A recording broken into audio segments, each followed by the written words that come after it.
back to our channel, Elementary My Dear, where we make nutrition science easy for you to digest.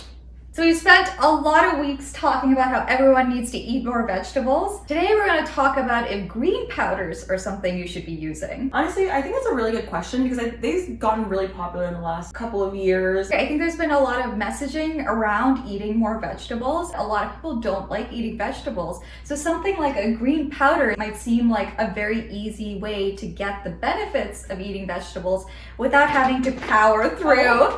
So we have a special guest today. We have a special guest. I brought my cat on a little field trip to Ramina's house. Hi, Lulu. Her name is Callaloo, which is very fitting actually for today's video. That's Callaloo, Lulu for short. She'll be hanging out. Grease powder, it's everywhere now. Full disclosure, our intention was to try this out for you, but this was $42 for 30 servings. I feel like it'll be a waste for us to open it and just to have 2 servings. $42 plus tax, we're just gonna return it. I can imagine what it probably tastes like. Anyone who has tried greens powder before, leave us a comment, let us know. What do you think about it? How do you use it? Does it taste good? Do you like it? We see people are not getting enough vegetables. Is this the quick fix that everyone needs? First of all, green powders are dietary supplements that are made from plant extracts. Often they add vitamins, minerals, prebiotics, probiotics, sometimes some macronutrients like protein. Brings up the point that greens powder is not like a protected title, a lot of protected word that's like, oh, every time you buy greens powder, you are getting X, Y, and Z. It really covers a broad range of things. They're all marketed as a way to help people get a variety of nutrients at fairly large amounts. Intention is to supposedly help people get more nutrients in an easy and convenient way. Greens powder is really good in a lot of ways because a lot of those green things that you're getting in are not things that people typically get in their diet. Sea vegetables like seaweeds, algae, etc., grasses, and things like that. Variety is great in nutrition, and that's how you get your nutrients in. Greens powder is really adding that variety to things because it's, I don't know, I'm not out here eating spirulina on a regular basis. We know that most North Americans aren't getting enough fruits and vegetables in, so absolutely this may be a way to get in a lot of those nutrients that you would get from fruits and vegetables. But we do have a little bit of a gripe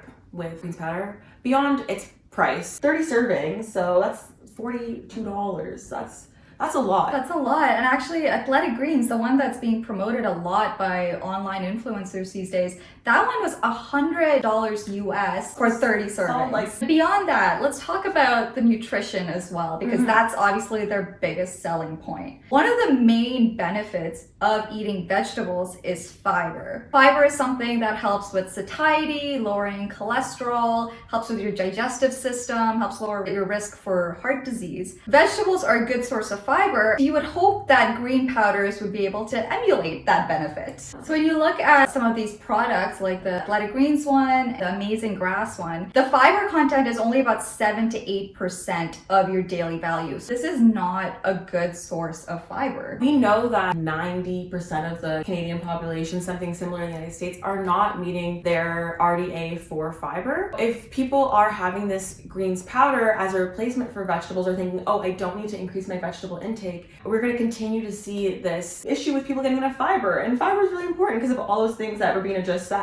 A lot of those important micronutrients that you do get from vegetables you aren't getting from greens powder. Something really important that you get from vegetables is potassium. Potassium is really important for helping your muscles function. For people who have high blood pressure, potassium can help reduce your blood pressure and keep your blood pressure within a healthier range. Potassium is a nutrient of concern for people in the Western world. We're not getting enough of it because people aren't eating enough vegetables. These powders are a little lackluster when it comes to potassium. Only about 5 to 6% of your daily value. It's odd because vegetables are a really good source of potassium, so I was surprised that the potassium content was so low. And then on the other end of the spectrum, there are specific nutrients where there's a significant amount of them, almost 500% of your vitamin C, which I don't really understand the value of it because your body can only absorb and use so much at a time. And especially something like vitamin C, your body doesn't store excess, for a rainy day. You end up just excreting it. So you just paid $42 to pee out a lot of those nutrients. When you're using supplements that have a high concentration of vitamin C, it could actually lead to gastrointestinal upset. Having too much vitamin C, especially at one time, can lead to things like nausea, diarrhea, all that fun stuff. So ever since we were doing research research on this stuff and I was looking up products like Athletic Greens and whatever, I keep getting ads for them now. Every time I click on a YouTube video, I get an Athletic Greens ad. Basically, what they're advertising and what I think a lot of these brands are advertising is that these powders can replace all your supplements. You're gonna need a smaller cabinet because now you can take all those supplements you're taking or not taking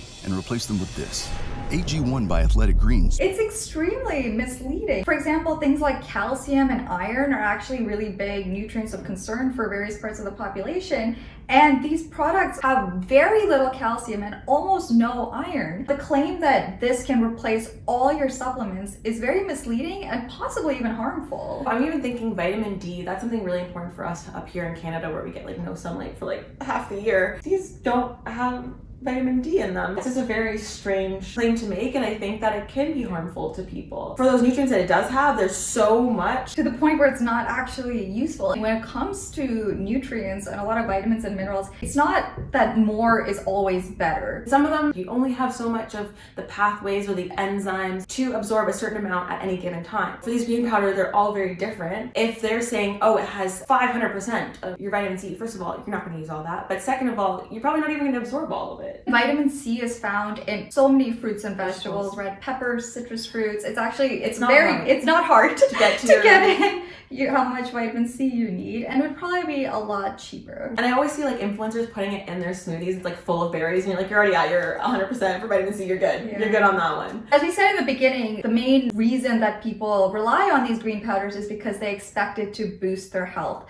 Unfortunately, there isn't actually a lot of research in this area to support that claim. All the research that has been done in the area has been done by the companies who make the products, and we always say funding, it's something to look at. It's not necessarily a deal breaker, gotta look at the methods, but there's just not that much research out there to support the claims that some of these supplements are making. We also don't have any research comparing vegetable consumption to these powders. Some research that has been done found that their product reduced blood pressure, both diastolic and systolic, for you nerds out there. Participants who had the green powder 2 times a day for 90 days had both lower systolic and diastolic blood pressure. So a good thing for people who do have hypertension, maybe something to look at. But then we also know that vegetables are a really good way to reduce your blood pressure thanks to their potassium and fiber. I really question, taking this twice a day for 90 days, how much money that is versus having something that's rich in potassium like your vegetables. So the takeaway is that, these types of green powder supplements, they can be a useful and easy and convenient way to get in a lot of nutrients. But going to the source and eating fruits and vegetables directly might be a cheaper way to get those nutrients as well as to get that much more. Thanks for watching. Be sure to like, comment, and subscribe. Hit the notification bell so you never miss one of our videos. Follow us on our TikTok and our Instagram. Thank you for watching. Bye.